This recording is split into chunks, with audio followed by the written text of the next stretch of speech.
Richard Lévier, bonjour. Bonjour. Vous êtes le commissaire de l'exposition La Quadrature du Cercle au FRAC Nord-Pas-de-Calais, qui va être inauguré là, demain, je crois. Tout à fait. Et j'aimerais commencer par l'histoire que vous a amené à cette exposition, parce que vous avez été responsable de ce lieu à un certain moment. Vous avez réalisé une exposition ici. On peut en parler ? Oui, en fait, cette exposition, elle est liée en fait à toute ma courte histoire au FRAC Nord-Pas-de-Calais. C'est-à-dire que je suis arrivé au FRAC, c'était en février 2015.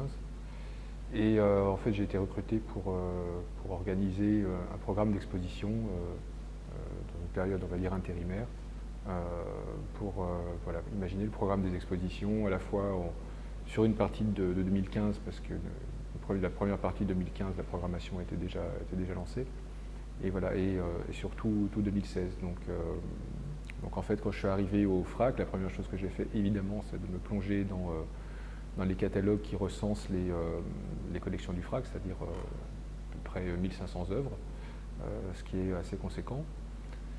Et donc, il y a plusieurs thèmes qui sont dégagés à la lecture de ces catalogues, et j'en ai ressorti comme ça peut-être une dizaine de projets, qui étaient des projets soit liés, alors il y a une première exposition que j'ai faite qui s'intitulait Paradis perdu, qui recensait des œuvres qui pouvaient traiter de l'idée de paradis, et qui étaient, c'est comme si les œuvres du FRAC étaient détournées par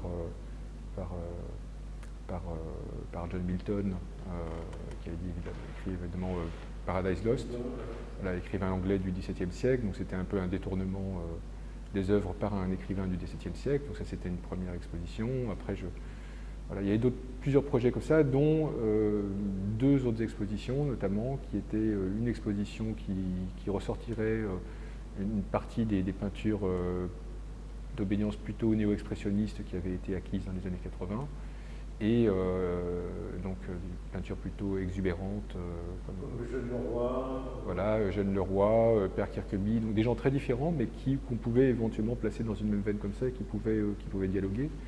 Et évidemment, l'exposition La Quadrature du Cercle, qui est au rez-de-chaussée du FRAC en ce moment, c'est l'inverse de cette exposition. Donc j'avais envie de montrer comme ça qu'il y avait deux lignes dans l'histoire de l'art. En schématisant l'histoire de l'art, on peut la couper en deux. Une ligne organique, on va dire, et une ligne plutôt rationnelle et géométrique. Et que ces lignes... Une ligne organique et géométrique, d'après le texte que j'ai lu, que vous inspirez par rapport à l'Antiquité. Oui, parce qu'on peut déjà trouver cet antagonisme entre Platon et Aristote, puis on le retrouve au fil du temps dans divers débats qui ont animé l'histoire de l'art, notamment sur le débat entre les poussinistes et les rubinistes. Voilà, parce que si on regarde Poussin et ses adeptes, il est évident qu'ils sont beaucoup plus inspirés par la géométrie, qui structurent fortement leur tableau. Par exemple, si on prend un tableau de Sébastien Bourdon, qui est à peu près contemporain de Poussin, si on divise le tableau selon ses lignes de force et ses couleurs, ça fait un Mondrian. Voilà.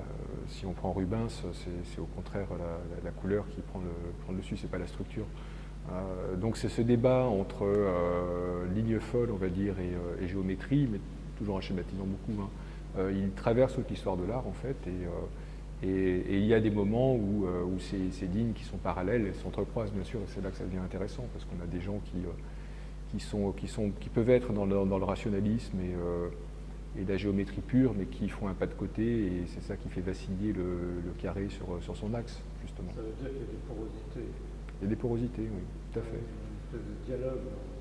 Exactement. Parce que je crois qu'à un moment, vous utilisez le mot confrontation. Moi, j'avais envie de mettre le mot dialogue. Oui, par exemple, si vous prenez un artiste comme Père Kirkeby, par exemple, qui était dans l'exposition de peinture néo-expressionniste qui s'intitulait Why That Art, voilà. Kirkeby, c'est quelqu'un qui fait des tableaux qui sont des tableaux à la fois atmosphériques et géologiques, puisqu'il il est scientifique de formation au départ. Enfin, il a beaucoup voyagé dans les îles du Nord, en Islande par exemple. Quel domaine scientifique? Géologie notamment. Et à côté de ces tableaux qui sont des sortes de strates géologiques du paysage rendues totalement abstraites par la peinture, il réalise des sculptures aussi qui sont des sculptures en briques et qui sont des pures sculptures minimales, là, qui sont inspirées en fait des églises danoises qui sont construites en briques. Donc voilà, chez un même artiste, on peut avoir deux versants en apparence contradictoires, mais en fait où les choses dialoguent. Si vous prenez Olivier Mosset aussi, qui est dans l'exposition actuelle, voilà, c'est quelqu'un qui fait des monochromes depuis les années 60, qui a commencé avec le motif du cercle noir sur fond blanc. Là, on montre toute une série de toiles qui sont traversées toiles monochromes qui sont traversées par des lignes. C'est quelqu'un qui est aussi un biker et qui est aussi attiré par le radicalisme du monochrome que par l'exubérance du custom parce qu'en fait la manière dont il utilise la peinture quand il refait une moto ou une voiture par exemple, elle est assez similaire que quand il recouvre une toile monochrome. Ça me permet de rebondir sur votre... Parce que tout à l'heure vous disiez que c'était un peu aux Antilles, là, ce que vous présentiez en bas. Ça veut dire ce que vous avez dit là, le custom, tout ça, des choses que vous intéressent. Oui, ça m'intéresse, oui. J'avais organisé une exposition il y a 3 ans à Marseille qui portait sur le surf, le skateboard et le custom dans l'art contemporain. Voilà. Et c'est un sujet intéressant parce que justement, il y a des gens qui se croisent sur ces terrains-là qui ne sont pas au départ artistiques, enfin si, qui sont artistiques parce que ce sont des domaines, si on prend le surf et le skateboard, finalement ce sont les seuls sports qui ont engendré une culture visuelle. Voilà, vous n'avez pas ça avec le football, vous n'avez pas ça, il y a très peu d'artistes ici, il y a Cantona. Voilà. Il y a très peu, par exemple, de footballeurs qui sont aussi artistes. Ça n'engendre pas une culture visuelle avec les t-shirts qui soit vraiment intéressante, tandis que le surf et le skateboard, et le custom par toutes les images que ça génère sur les voitures ou sur les motos, tout ça, voilà, c'est une vraie culture visuelle qui a été engendrée par ces sports. Voilà. Alors c'est intéressant parce que moi ça m'intéresse la recherche de l'artiste. Donc la recherche pour le coup du commissaire. Donc lui, le commissaire Richard Lévier, je veux dire, d'où il puise ses sources, ça vient d'où cet intérêt? Pour le surf et le skateboard, parce que je surfe moi-même un peu et je me suis intéressé à, voilà, c'est en surfant que je me suis intéressé à ces cultures et notamment aussi, il y a quelqu'un qui m'a beaucoup ouvert à tout ça, c'est un ami artiste qui s'appelle Lionel Scosimaro qui m'a lancé là-dedans.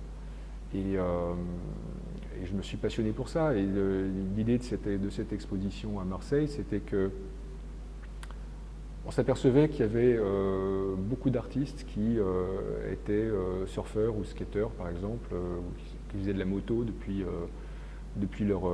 souvent leur enfance ou leur adolescence, et que c'était quelque chose, même si ça n'apparaissait pas d'une manière totalement explicite dans leur œuvre, ça laissait quand même des traces. Voilà. Et l'idée, c'était d'inviter ces artistes à exposer ces œuvres. Et en fait, tous, parce que cette part-là les ramenait à leur adolescence, souvent, ils étaient ravis de participer à cette exposition parce que c'était une exposition qui touchait une corde très, très sensible comme ça. Et du coup, tous ces artistes ont accepté de participer, qui s'appellent Robert Longo ou Tom Sachs ou Vito Acconci, justement parce que ça faisait vibrer cette fibre-là, cette fibre très personnelle. C'est intéressant aussi parce que ça rentre dans notre époque, notre réel aujourd'hui. Oui, tout à fait. Et puis en plus, comme je vous le disais, c'est intéressant de faire dialoguer parce que ces sports ne sont pas tout à fait des sports et ont engendré cette culture visuelle. Il y a des artistes qui sont, qui sont vraiment spécifiquement, qui interviennent spécifiquement dans ce monde-là, qui est le monde des marques, le surf par exemple, ou le skateboard. Et par exemple, confronté, il y a un artiste qui travaille depuis des années, un artiste californien qui s'appelle Jim Phillips, qui travaille depuis des années pour la marque Santa Cruz, une marque de skateboard et de surf. basé à Santa Cruz, Californie. C'est quelqu'un qui, par exemple, a créé ce motif assez célèbre de la Screaming Hen, qui est une main comme ça, avec une bouche qui crie à l'intérieur. Voilà, on retrouve beaucoup ce motif sur les skateboards de Santa Cruz. Et quand vous confrontez un dessin de Jim Phillips avec cette Screaming Hen, avec un grand requin blanc, la bouche ouverte de Robert Longo, par exemple, ça a du sens. Voilà, parce que l'un et l'autre connaissent le travail de l'autre. Donc c'était intéressant en fait pour moi de faire ce lien là, voilà, comment le commissaire Charles Etier, voilà, comment on vient ici, voilà, cette exposition à Marseille, et puis cette exposition là qu'on a en bas, qui est très différente, avec des pièces de Richard Long, une pièce de Morlaix par exemple. Bah, après, moi, je suis arrivé ici, voilà, un FRAC, c'est une collection. Le cœur du FRAC, c'est la collection, et on travaille avec des œuvres qui ont été acquises par des comités d'acquisition. Vous n'y étiez pas, donc vous n'avez pas choisi.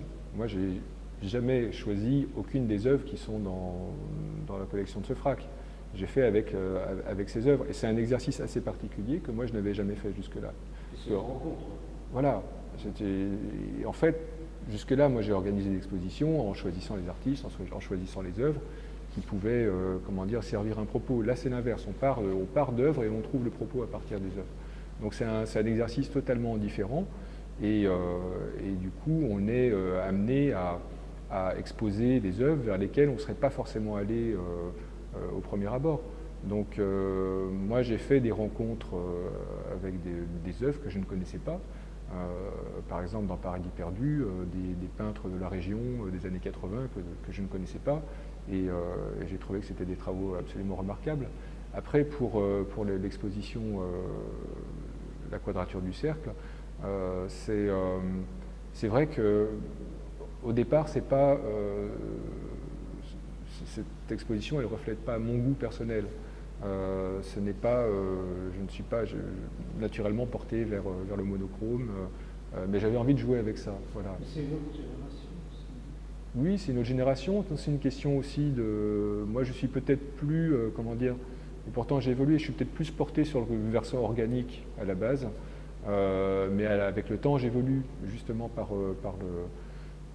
le biais du surf, et j'ai plus compris, par exemple, en m'intéressant à des minimalistes américains dissidents comme John McCracken, par exemple, voilà, que le monochrome pouvait avoir vraiment un intérêt. Enfin, je le savais déjà, parce que je m'intéressais à d'autres artistes qui utilisaient le monochrome, comme Anish Kapoor, par exemple. Voilà. Mais voilà, c'est-à-dire qu'avec le temps, on change. Voilà, on évolue, heureusement, on ne reste pas bloqué sur les mêmes formes d'art, et en prenant de l'âge, en faisant des rencontres, son goût évolue.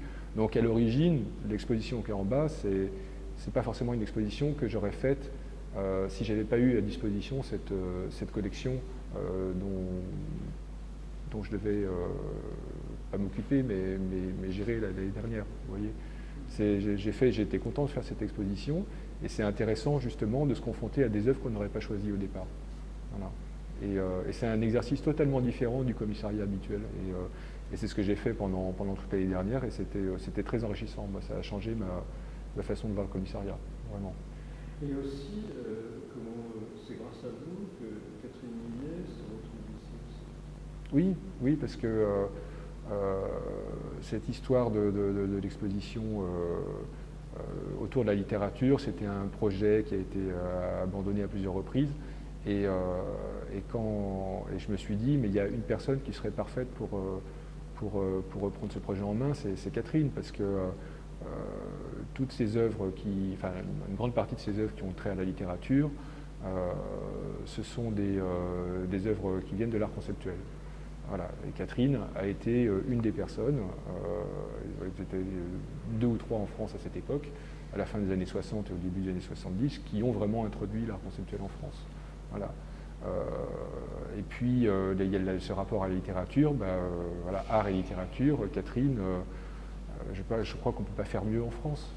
Voilà, directrice, fondatrice d'Art Press, écrivain très célèbre que l'on sait. Voilà, donc forcément, c'était pour moi la personne qui pouvait vraiment faire cette exposition. Merci Richard. Je vous en prie, merci à vous.